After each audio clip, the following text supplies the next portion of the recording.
Selamat pagi Pak Frans. Ya, selamat pagi. Selamat pagi juga untuk seluruh pendengar Nusantara RRI ND. Iya, benar sekali. Oke, Bapak Frans, saat ini posisinya pasti di Labuan Bajo atau di luar? Ya, saya lagi di satu titik di Labuan Bajo, yaitu bisa Parapuar ini Oh ya.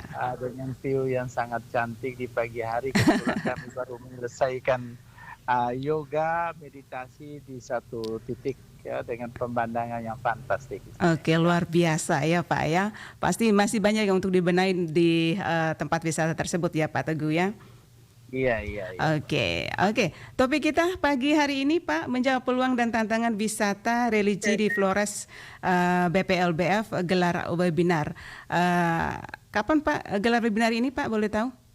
Ya, webinar ini sebetulnya sudah kita lakukan minggu lalu. Oh ya.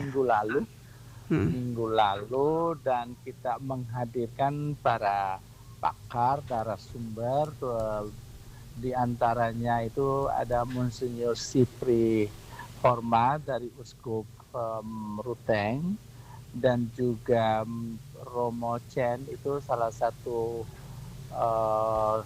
pakar di bidang wisata holistik dari Puspas Keuskupan Ruteng dan juga ada narasumber dari ITB Bandung, Ibu Mira, dan juga para pelaku serta pemerintah daerah. Jadi saya kira kami ingin menghadirkan satu pemahaman bersama bahwa potensi Flores dan Nusa Tenggara Timur ini sebetulnya sangat menjanjikan untuk kita bisa dorong, kita kembangkan pariwisata religi. Oke, yang pasti sangat menjanjikan.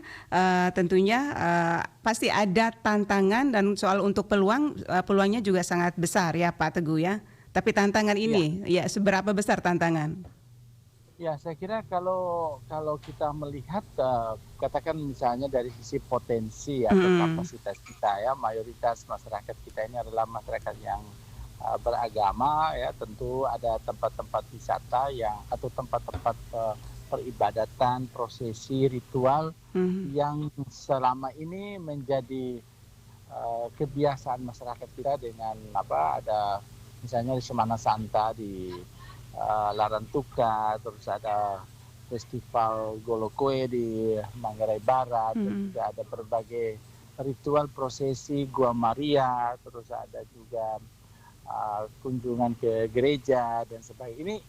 Ini hal-hal yang kami lihat sangat memberikan pengalaman spiritual yang bagus sehingga pengunjung atau juga masyarakat kita diajarkan atau diajak lebih mengenal nilai-nilai spiritual dan itu bisa meningkatkan kualitas kehidupan kita. Itu satu. Yang kedua memang karena ini kaitan dengan wisata, jadi pengunjung itu juga saat ini sudah mulai mencari hal-hal baru, tidak hanya menikmati alam dan suasana misalnya di Taman Nasional atau di wisata diving dan sebagainya, tapi mereka juga ingin ada healing, ada kemudahan untuk mereka mendapatkan sesuatu yang lebih membuat mereka lebih segar, secara jasmani pasti, tapi secara rohani itu juga diperlukan. Dan ini adalah segmen-segmen yang menurut kami sangat luar biasa dari sisi pasar, dari sisi pengunjung, dan kita ingin Flores dengan kekayaan wisata religi ini bisa mendapatkan peluang sehingga orang datang ke Labuan Bajo, orang datang ke Ende atau ke Larantuka itu selain dia menikmati keindahan alam dan budaya, tapi juga dia juga bisa menikmati, dia bisa mengalami, dia bisa mendapatkan pengalaman-pengalaman rohani yang justru sangat perlu karena mereka ingin ada keseimbangan. Dan saya kira ini menurut kami sesuatu yang bisa kita dorong ke depan.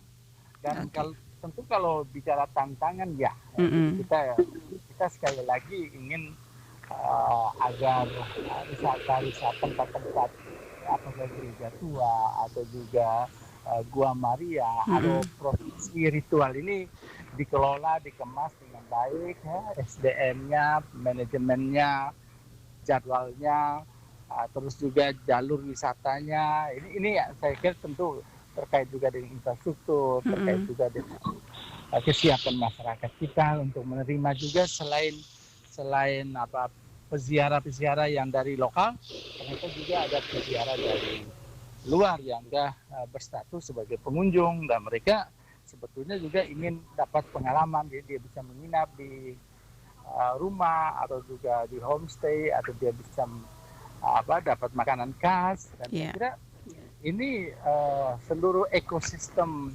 kepariwisataan bergerak, mulai transportasi, ada penjelasan, interpretasi, dari guide, mereka menginap di hotel, ya belanja juga oleh-oleh, itu juga bisa memberikan dampak ekonomi ya, kepada masyarakat kita. Oke, ini Pak Teguh, pada saat gelar webinar kemarin itu apa saja yang pakar atau para narasumber memberikan masukan ya terkait dengan wisata religi ini? Ya, yang pertama kita harus punya satu strategi yang holistik, artinya strategi untuk melihat bahwa Flores misalnya sebagai satu kesatuan destinasi wisata religi. Kalau mereka katakan pintu masuknya ada yang dari barat ya, yang dari Labuan Bajo, nah kita harapkan etape atau perjalanan peziarah itu bisa mulai dari Manggarai Barat terus ke Ruteng ya, ke Bagawa ya, ke Ede, dan itu berarti kan semakin banyak lama tinggal bagi pengunjung itu semakin bagus, sehingga mereka bisa memberikan dampak juga kepada masyarakat. Itu saya kira penting untuk kita punya skenario keterpaduan ya, dari